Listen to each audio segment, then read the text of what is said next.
It started on my living room sofa. My sister's husband, me, 2 bottles of beer sitting between us. His hand moved slowly under the throw blanket. I didn't push it away. I didn't shift position.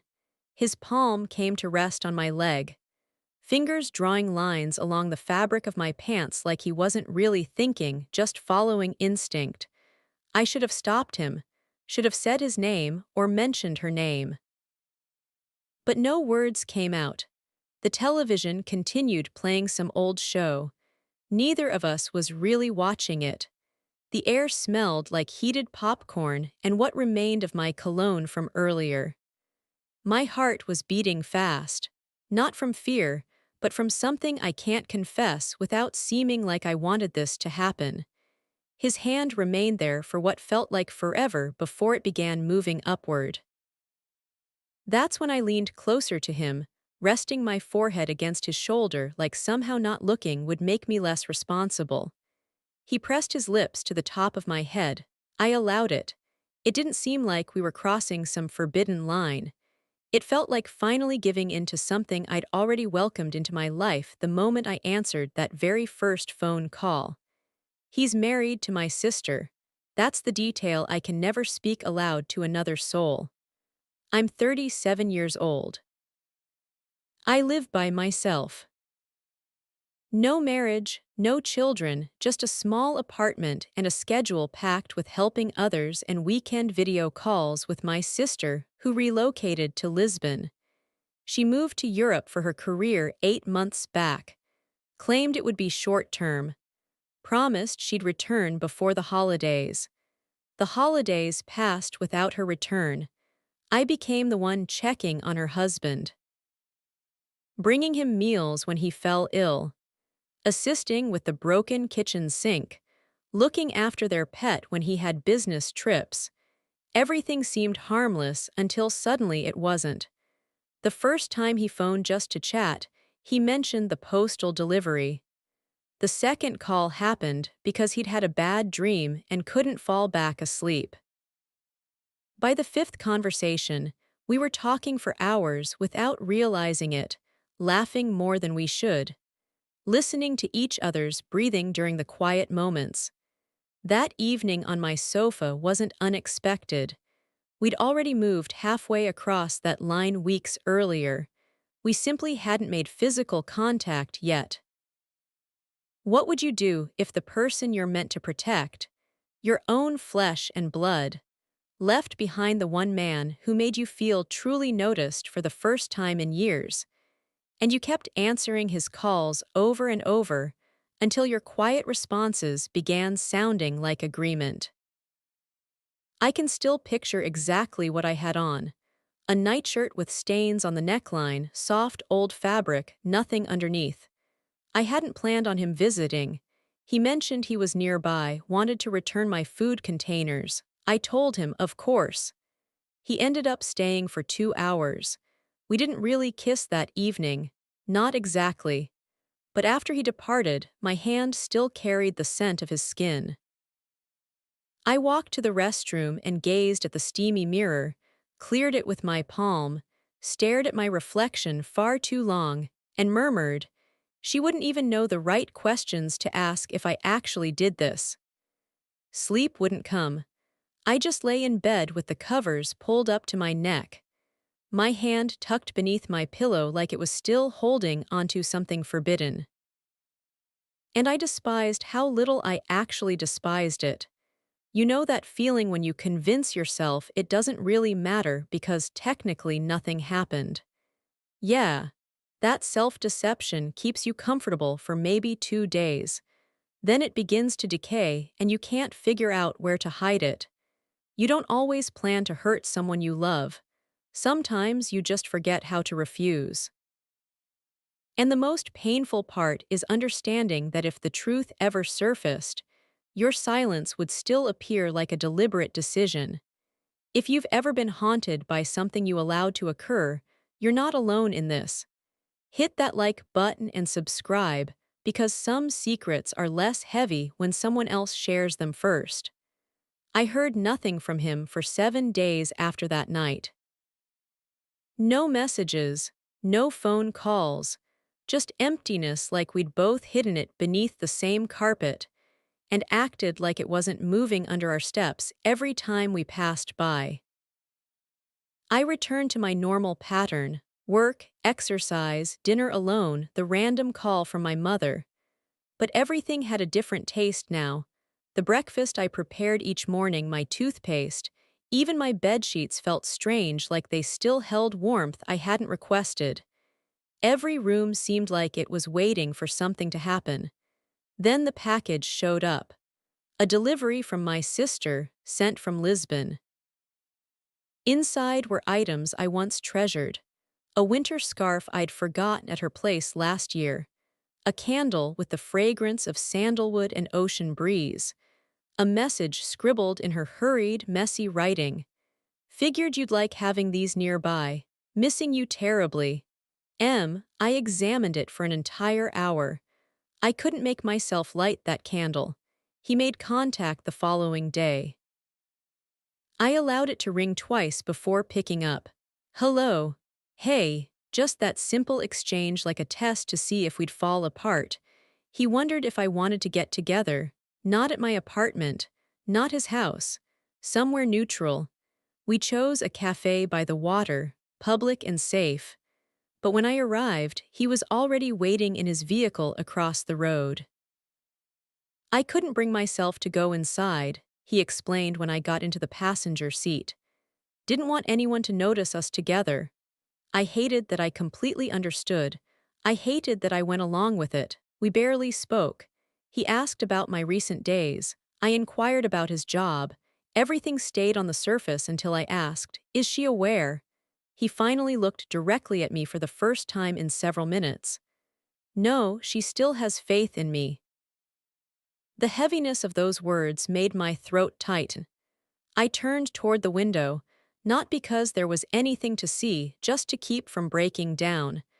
"I never intended for this," he said quietly. "Me neither. But here we are." I nodded in agreement. His hand rested on the gear stick. I could see the pale mark where his wedding band normally sat when he removed it for working out. He still bore that mark, like a memory his flesh refused to release. "I haven't been intimate with her since she departed," he said softly, "and I can't stop thinking about you since that night." I wanted to say something that would end this, but all I could do was focus on that mark on his finger, that ghost of a vow. The radio played quietly. Some song I couldn't identify, but the beat filled the silence between us. It made me feel like we were both drowning slowly, pretending we could still breathe. He moved closer, not like before. This time was more deliberate, more certain. I didn't resist. My hand touched his face, rough from skipping his shave. My lips parted before I even realized I wanted them to. It was brief. A few heartbeats, a few moments, but it felt like we'd broken something that couldn't be repaired. He drove me back to my place. We remained silent the entire ride. He didn't come upstairs. I didn't invite him. I sat on my bed that night, candle still unburned, scarf still folded neatly. And I realized if my sister ever discovered the truth, she'd never see me the same way again. But I also understood even then that if he reached out again, I'd respond. And what does that say about me? Someone who needs guilt more than peace, or someone who finally feels acknowledged even by the wrong person? I'm still not certain. I began avoiding my reflection, not because I couldn't handle seeing myself, but because I feared I'd recognize her in my features. My sister, her grin, her gestures, the way she always angled her head while listening. I'd notice myself copying it during video calls and stop immediately. It felt like theft. He called less frequently, but when he did, I still answered. Always after 9 in the evening, always brief, always unclear. Just wanted to check on you. Needed to hear your voice. I had this dream last night. You were there. I never asked about the content of those dreams. I didn't want details. I already carried enough weight. Then came the evening he asked to visit. No excuses, no pretending. I won't stay long, he promised. I can't get any rest. I should have refused. I even started typing the rejection, but my finger hesitated over send and pressed delete instead. When he arrived, I kept the front light turned off. It was nearly midnight. I watched his car approach from behind the curtains. He knocked softly like even the walls would condemn us. I opened the door and we both stayed quiet. I stepped backward. He stepped forward. The atmosphere shifted. Not electric, just dense, like entering a room after someone had been crying. He perched on the couch's edge. I remained standing. Would you like some tea or something? I asked, pretending I was still someone who did ordinary things. He declined, just said, "Can I sit here for a moment?" I agreed. He didn't reach for me, didn't try to touch, just sat there like someone expecting terrible news. Then he spoke those words. "I think I'm falling in love with you." I felt it hit my stomach. Not excitement, a plummet, a collapse. "You can't," I replied. "That's not allowed." "I understand." "Then why tell me?" "Because it's the truth." And the most awful part, I didn't ask him to leave. I sat next to him, close enough to smell his shirt, cedar wood and fresh laundry. He didn't touch me, not even slightly, but I could sense his body warmth like it was reaching out. Eventually, I rested my head on his shoulder. Not from romance, from pure exhaustion. And when he kissed the crown of my head, I stayed perfectly still. We remained like that for 60 minutes. Nothing physical occurred, but something cracked wide open between us. After he departed, I stood in the corridor where he'd walked away and touched the door handle he'd just grasped. My hand lingered there for what seemed like an eternity, and then I whispered to the empty air, "If this is love, then why does it feel like I'm waiting for punishment?" The following morning, I left the curtains closed. I ignored incoming calls. I didn't even comb my hair. I just sat at the kitchen counter staring at the coffee mug from the previous night. I hadn't even used it, but there it was, still slightly warm when he'd come, untouched when he'd gone, a reminder of what had transpired. By midday, my sister sent a text, just a photo of herself from some Lisbon street. Her hair pulled back, a pastry in her hand. No words, just a heart symbol. I dropped my phone like it had burned my fingers. What kind of person allows her sister's husband to sit on her couch in darkness and say such things? What kind of person leans closer instead of fleeing? I opened the refrigerator. The odor struck me immediately. First, spoiled vegetables, something rotten. I hadn't prepared meals in days. Everything inside seemed expired, abandoned too long, just like me. He didn't contact me that day or the next, but I couldn't stop replaying it. The weight of his presence beside mine. How my head seemed to belong there. The silence, that terrible, slow, comforting silence. That evening I stood under the shower for nearly an hour. Steam thick around me, water scalding hot. My skin turned red, but I didn't budge. I just kept remembering the sensation of his breath on my scalp. I loathed myself for wanting it. The next time he called, I sent it to voicemail. But then I played the message 5 times. "I'm sorry," he said. "That wasn't fair to you." Then he stopped. You could hear him wrestling with his thoughts. "I meant every word, but it wasn't fair." Click. I collapsed on the laundry room floor and wept. Not because he loved me, but because I knew I didn't mind hearing it. My sister called again the following day. I didn't answer. Instead, I opened a drawer and found the only photograph I still owned of all 3 of us from the barbecue 2 summers past. Her arm wrapped around my waist, him standing behind her, his hand resting on her shoulder. But I'd noticed back then his thumb had been positioned closer to me. I told myself I'd imagined it. Now, I questioned everything. What do you do when your shame starts resembling hunger? When the thing that makes you feel awful becomes the only thing that makes you feel visible? I didn't answer that night either, but I kept the phone beside me just in case. It was a Tuesday, storm clouds gathering, thick and gray outside. I was folding clean towels in the hallway when I heard the tapping. 3 gentle knocks, not the doorbell, just soft and familiar. I knew it was him. I froze, held my breath, then opened the door anyway. He appeared exhausted, sweatshirt damp at the shoulders, eyes bloodshot, but not from tears from sleepless nights. He held up a takeout bag like it was an apology. "I brought that Thai food you used to enjoy from the restaurant on 8th Street. I moved aside before I could reconsider. We ate quietly on the couch while rain drummed against the windows. The sound made everything feel more hidden, like the house had wrapped itself around us. When I reached for the napkins, our hands made contact. He didn't withdraw. Neither did I. His voice emerged quietly. "You look healthier, I mean more rested." "I'm not." He nodded knowingly. "Me neither." A pause, the kind that extends too long. "You don't need to discuss the other night," he said. "I wasn't supposed to say that."